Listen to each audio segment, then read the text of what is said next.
Hey everybody, and welcome back to the Imagineers Disney Podcast. I am your host, Matt, and I am here with Susie. Hello. We hope you are having a wonderful start to your week, and we hope it is going to get better with this episode as we talk about, you guessed it, Food. more food. Oh, food. Food. It's always better when you talk about food. So yes, we are continuing our list of favorite restaurants at Disney World in each category. So we have done quick service, we have done table service, and we kind of added a little subcategory of table service because I think it deserves its own category. Yeah, it's a completely different experience than, well, it's not table service, it's, different unique things, but this is really it deserves a category. I think it deserves an episode, yeah. So we are going to talk about character dining. Ooh. So if you are a family with little ones, or maybe you're just adults and you really like characters, like us. Like us. Oh, semi-adults. You can go to several locations around Walt Disney World that have character meals where you go sit down at a restaurant, and then at some point in your dinner service, your table will be visited by an array of Disney characters from different movies and stuff. So it just depends on what restaurant you go to. So just off the top of my head, I know that Magic Kingdom has Crystal Palace for Winnie the Pooh characters, Cinderella's Royal Table with a lot of princesses, Even Be Our Guest is a character meal at dinner. There will be a new character dining experience coming to Wilderness Lodge soon with Snow White. It's replacing Artist Point, which I'm actually kind of sad about because Artist Point is a wonderful restaurant and it's a signature restaurant. Yeah. And so no one can see my face because that's how podcasts work. But at first I was like, oh, and then I stopped and was like, oh, because I wouldn't have expected that restaurant to go. Yeah, so I thought it was really surprising to actually lose a 2-credit table service for a character meal. So I'm assuming it's going to be 1 credit, going down to 1 credit. I guess we'll find out here shortly. But yes, Artist Point at Wilderness Lodge is going to be moving over to a character meal experience, and it will feature Snow White and the 7 Dwarfs. Okay. But we are not talking about that tonight. We're going to talk about our picks for our favorite character meals. And Susie, why don't you start us off? Thank you. So I said something a little bit last week because Matt made a little bit of a face. Again, for the sake of a podcast, you don't see that when we said character meals. That's just because sometimes you're there for the experience of the character. Sometimes the food is still great, but if you're wanting to pay probably that same amount and have top quality food, there's like other options to go to, I would say. So like I've only been to a few character dining. One of them was Crystal Palace, like Matt mentioned earlier, and I had that experience. It was great to see Pooh, Tigger, like that's so cute. The food was good. It's okay. It's okay. It's good. Yeah, so we've been going to Disney for years, and like that was our first character dining experience, and I was like, cool. I liked seeing the characters, but then that's not my favorite, obviously, because I just kind of smack talked it. My favorite character dining experience is at the Grand Floridian, and it is 1900 Park Fair. Such a great location. It is. Oh my gosh. We love when we're at Disney for like longer trips, just kind of like resort hopping and like looking at the different resorts. I mean, Grand Floridian is beautiful. And inside 1900 Park Fair is no exception. It's just, that same style as the rest of the hotel, but then inside there's like these beautiful carousel horses, like the Mary Poppins-esque style. It's just such a pretty restaurant, and it's small. When we went in there, because this was actually my first time not too long ago, I surprised my mom for her birthday and took her. We got in and I was like, oh my gosh, it's way smaller than I would have thought it was going to be. So that's just, again, remember, when that dining window opens, go ahead and make those reservations as soon as possible, because you never know how fast they'll go, especially for a popular restaurant like 1900 Park Fair that's actually kind of small. Or, if you have a travel agent, they can be on their computer ready to go at 6 a.m. so you don't have to. What a novel idea. I wish we knew someone who did that. So, no, but for real though, happy to do that for any guest. And that's one of the perks of using myself or any one of my fellow travel agents with Travelmation. We are dedicated to making your vacation great, and that starts even before your actual vacation. So that means we're ready to go early to get your dining reservations. It opens up at 6 a.m. Eastern Standard Time. So say if you're from California, I mean, that's 3 o'clock in the morning. And, we don't want you to do that. So we're here for you. So anyway, Susie. 1900 Park Fair. Yes. There are 2 main dining options, breakfast and dinner. If you listened to the podcast last week, you heard we've had an ode to ice cream. Last week was my ode to breakfast. I love breakfast food. So I would love to go back to 1900 Park Fair for breakfast, but we ate there for dinner. So just kind of go over breakfast. It's a buffet style. So you have all the, breakfast favorites with different fruits, jams, muffins, croissants, bread. They have something that at breakfast and dinner that I had never had before, which was strawberry soup at the Grand Floridian. It's interesting. I mean, it was just like, it reminded me of a smoothie. It's really good. So when you hear soup, you think of something like kind of runny or really thick and hot. It's a soup or a smoothie that you just like eat with a spoon, like a fancy person. So that was really good. Breakfast, anyway, they also have Did you lift your pinky? Salmon. Did you lift your pinky while you ate or drank the soup? Yes, I did.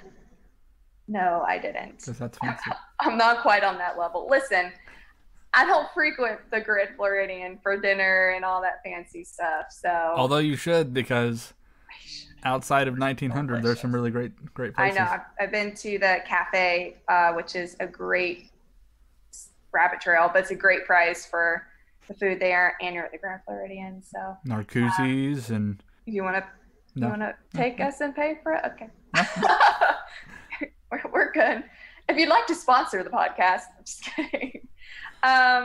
Food. Okay. They have salmon, potato salad, corned beef hash, made to order omelets and eggs, yum, a carving station, pancakes, bagels, biscuits, gravy, stewed tomatoes, which I'm not sure what that's like, but on the Disney cruise, I had they had grilled tomatoes that were like seasoned and absolutely delicious at breakfast. So if it's anything like that, I recommend it. French toast, hash browns, grits, oatmeal, avocado, breakfast, sausage, bacon, all the fun stuff. So this isn't just me talking about food again. We're talking about character dining. And the difference between breakfast and dinner at 1900 Park Fair is breakfast is the supercalifragilisticexpialidocious breakfast. So you have Mary Poppins, Alice from Alice in Wonderland, Mad Hatter, Tigger, and Winnie the Pooh.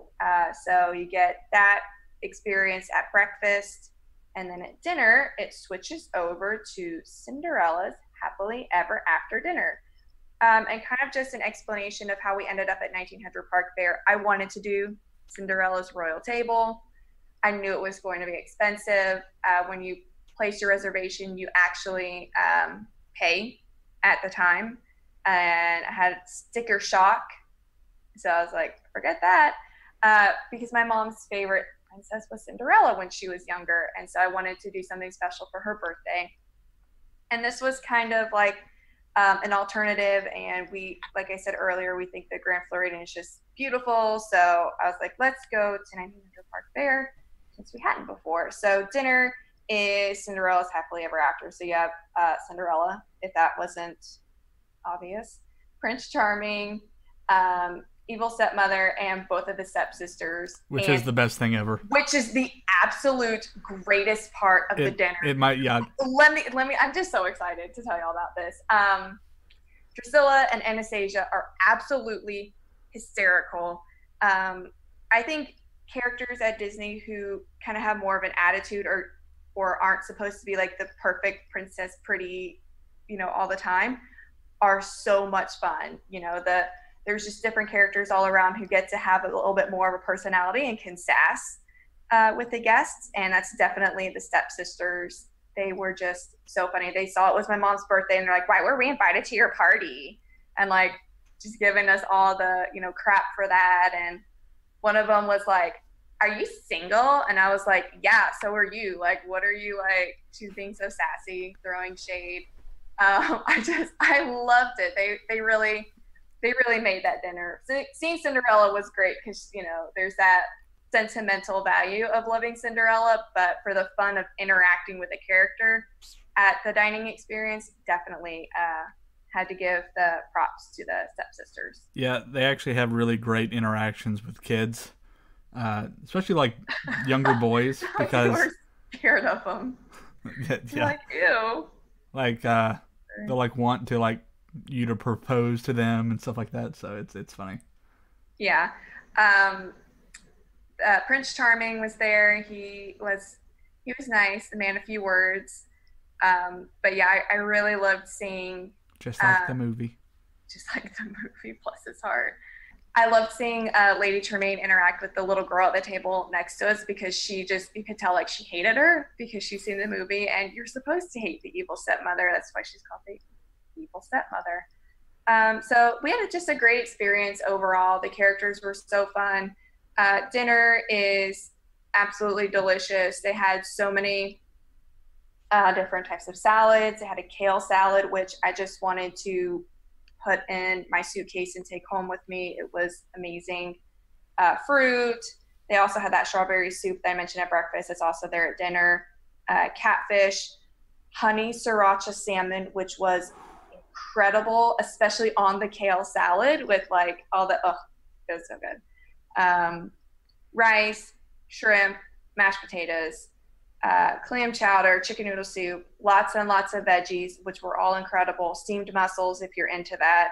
Butternut squash ravioli, which I would have put in my purse and take home with me since my suitcase was full of the kale salad. It was incredible. Myriad of desserts. I guess y'all didn't think I knew a big word like myriad.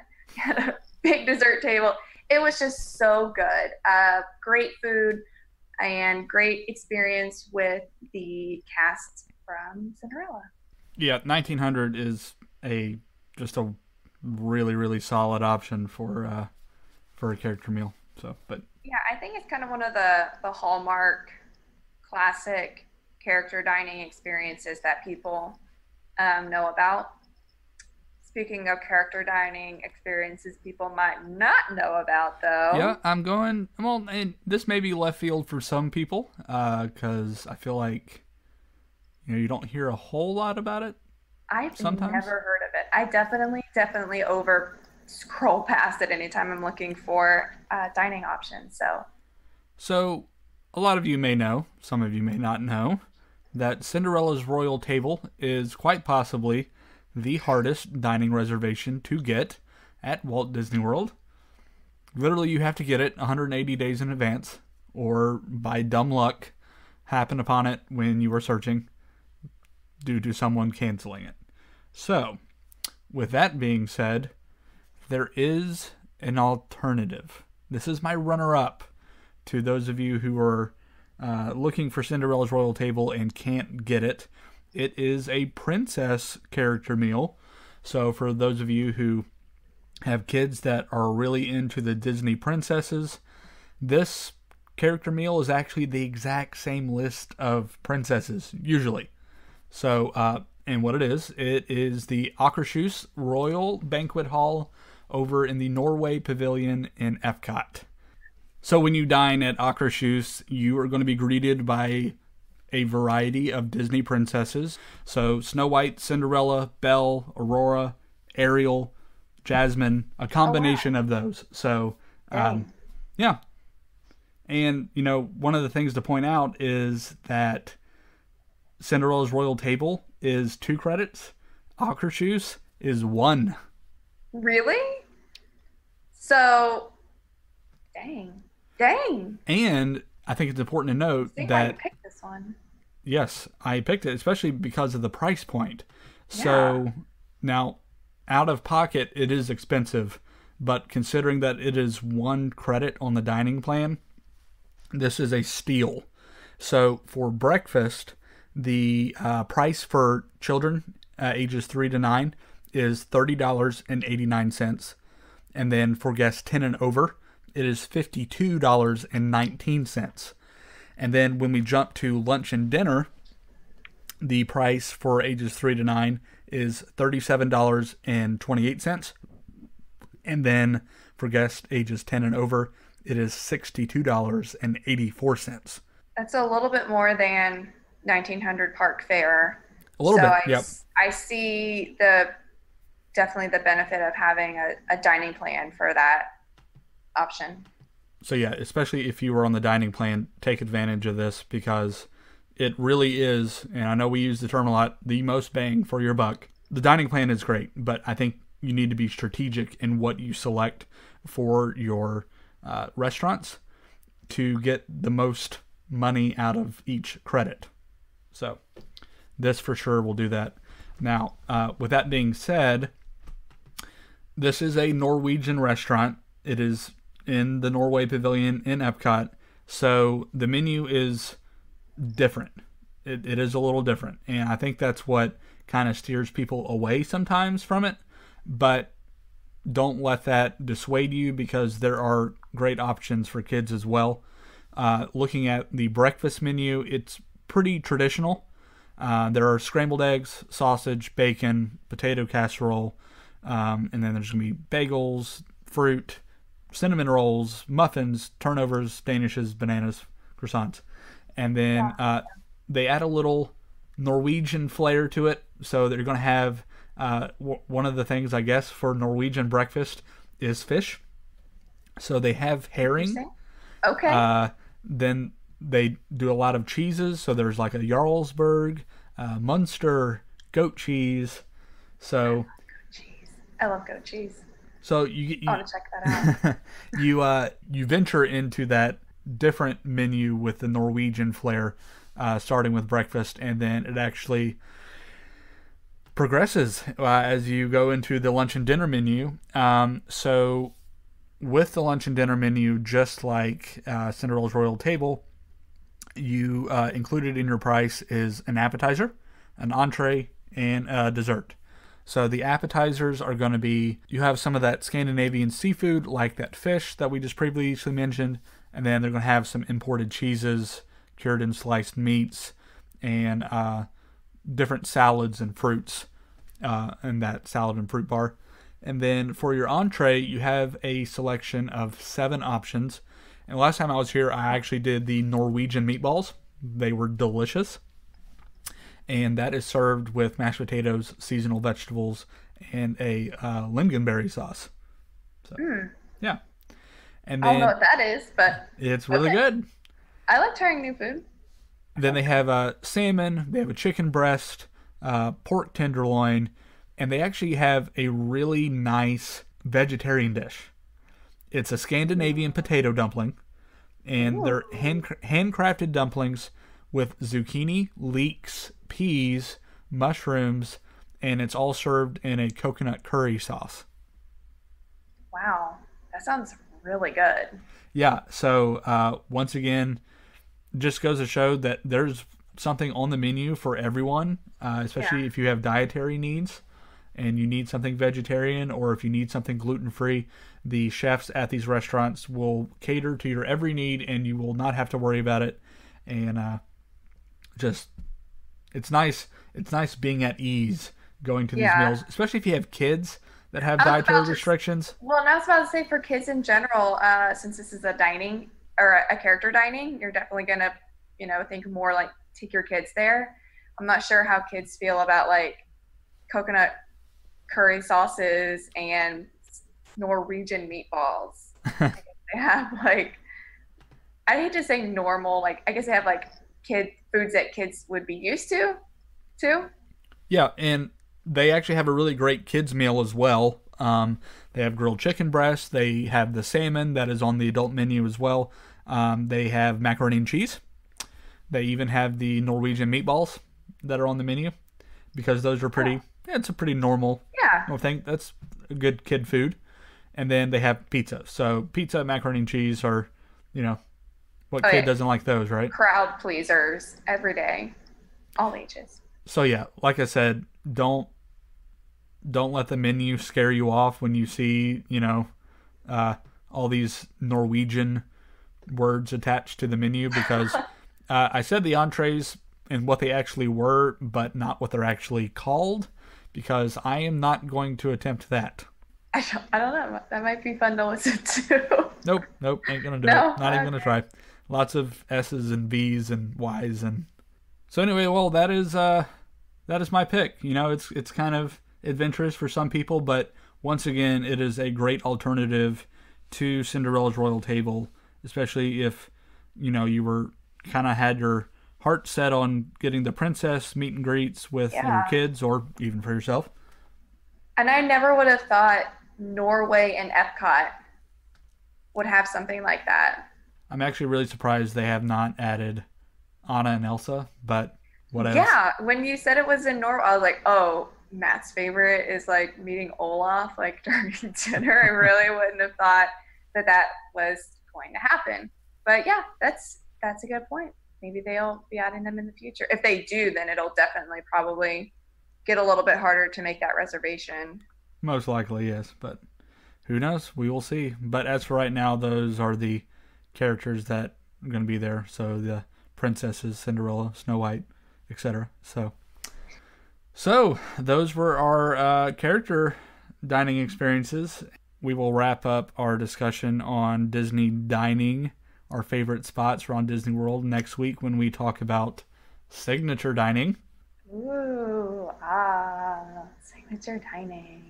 Signature dining, the very best experiences that you can have, culinary experiences that you can have when visiting the parks and resorts, because a lot of them are at the resorts. So, they are going to be more expensive. If you're on the Disney dining plan, they're going to be 2 credits. But we will share our favorites with you next week when we talk about that.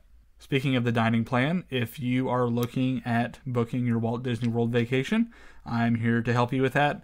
And I can help you steer you in the right direction on what restaurants to choose for your favorites, depending on what your preferences are, what your favorite food is, and we can get you locked into those reservations. Also would like to mention that we are expecting a price hike in Disney tickets sometime this month. That is the rumor. It'll be sometime before the end of September that we will see a increase in ticket prices for Walt Disney World. And in order to beat that, lock in your reservation now. So if you book your vacation, and all you need is a $200 deposit, you don't have to pay the whole thing up front. A $200 deposit will lock you in, and we're taking bookings all the way through the most of 2019. So you can book your vacation 400 days in advance and get you locked into those prices before those increases come out. And you can email me your questions and your comments. If you have a date that you're looking at, my email is matt@imagineerspodcast.com. And we would love for you to join us on social media, join in on the discussion.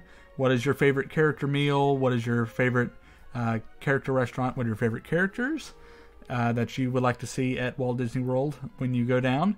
And you can find us on Facebook. You can find us on Twitter. And be sure to like us on Facebook and keep up to date with all of our posts. And we'll post the podcast link, like always, every Monday. And if you enjoy listening to the podcast, be sure to give us a rating on Apple iTunes, Google Play, or Stitcher.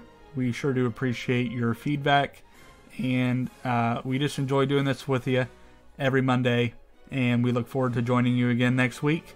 And until then, remember, if you can dream it, you can do it.